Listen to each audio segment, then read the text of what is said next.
It started on a quiet trade day at Station Bellatrix 9, a neutral interspecies, port known for its diversity and order. The humans called it a space mall with attitude. The Galactic Council called it a successful peace experiment. But none of that mattered the moment Officer Creel of the Varn Dominion raised her armored limb and struck a 6-year-old human child across the face. The security footage would later show the child had done nothing but bump into her while holding a plushie. No threats, no aggression. Just the innocent mistake of a small boy walking too close to someone who thought herself above consequence. Creel's voice echoed down the concourse. "Touch me again, filth, and I'll remove your head." The boy crumpled, blood mixing with tears, and his mother screamed. Humans are strange, most species agreed. They cry easy, smile easy. They trust fast. But that doesn't mean they forget, especially the Deathworlders. The station guards responded within minutes. Too late to stop it, too slow to understand. Creel claimed diplomatic immunity. The Varn Dominion backed her. It was accidental contact, they said.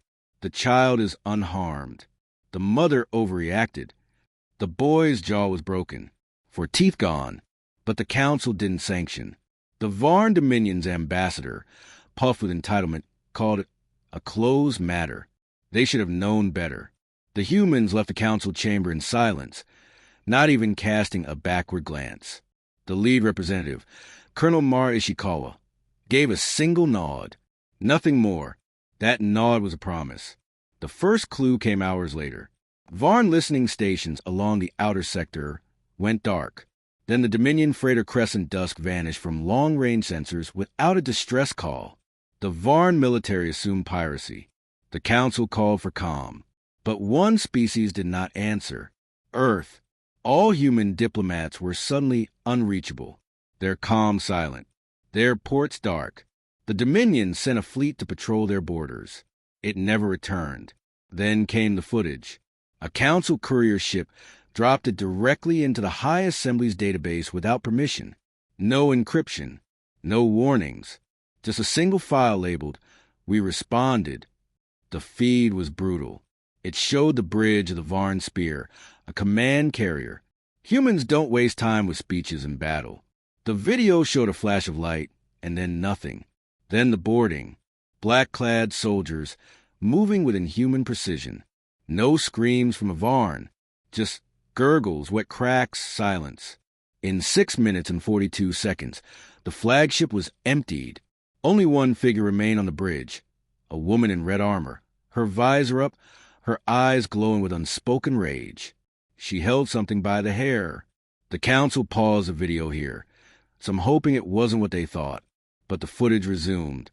With a casual flick of her wrist, the woman dropped the severed head of Officer Creel onto the deck of the bridge, facing the still active Holocom. Her voice rang out. "You struck a child. This is your consequence." The council chamber erupted. The Varn screamed for retaliation. The Krog delegation fled. The Zelnari praised the discipline and restraint. The human seat remained empty. Then came the second message. This one was encoded. Not a broadcast, but a transmission directly into the council's internal channels. It was Mara Ishikawa again, this time without uniform. She wore civilian clothing, her face calm. "We warned you," she said. "There are lines, even in war, even among monsters. You do not harm our children." Some delegates tried to interrupt. Others watched in silence. "What you witness is not war," she continued. "It is not an invasion. We took a single life in reparation for one nearly lost. No more. But if you doubt our resolve, if you doubt our ability to make stars go dark, test us again. Harm another human child. Let's see how long your sons burn." That day became known as the Red Judgment. Every species on the council entered a silent pact. No human children would be touched. No human colony would be raided without ironclad proof of legality. Even then, the council would notify Earth's representatives a week in advance. None dared to move quicker. Creel's head was preserved in place by humans at the foot of the council's central spire. No one removed it, not even the Varn. It decayed slowly, a permanent reminder, until it turned to bone and dust. No plaque, no ceremony, Just a silent warning in every footstep echoing through the chamber. The child, Samuel Reeves, recovered. He was gifted a small dog by Earth's military. For protection, they said. The dog, a genetically modified breed with the strength of a cougar and the loyalty of a wolf, never left his side again. Samuel grew up quiet and thoughtful. When asked about the incident years later, he simply said, "They kept their promise." But the galaxy never forgot. New cadets on distant worlds were shown the footage not as propaganda, but as a survival lesson. Humans value life. One instructor told a fresh batch of Centauri enlistees, but not more than justice, and never more than their children's safety. The Varn Dominion, once arrogant and brash, receded from galactic influence. They called it restructuring. Others called it what it was: fear. Their officers learned to bow when near humans. Their diplomats learned to apologize before accusations could form. Their patrols detoured systems even rumored to house human settlements. One Varn fleet, lost in a wormhole anomaly, accidentally drifted into Earth territory. They sent a message immediately, begging for safe passage. It was granted, but only after every crew member recited a formal apology on video to Samuel Reeves, now a teacher of galactic ethics on Mars. He accepted with grace, never once referencing what had happened to him. But behind his desk, mounted in glass, was a stuffed plushie he had dropped that day. The toy's ear was torn, its fur matted, its eye cracked. A relic, a reminder. When a young alien student once asked why he kept it, Samuel looked at her and said softly, "Because it costs a life." Silence followed. The story of Officer Creel became legend, and then warning, and then law. No galactic charter was needed.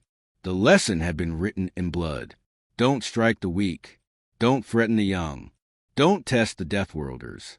The humans returned to the Council eventually, not with war fleets, but with scientists, teachers, artists. But the air changed whenever they entered.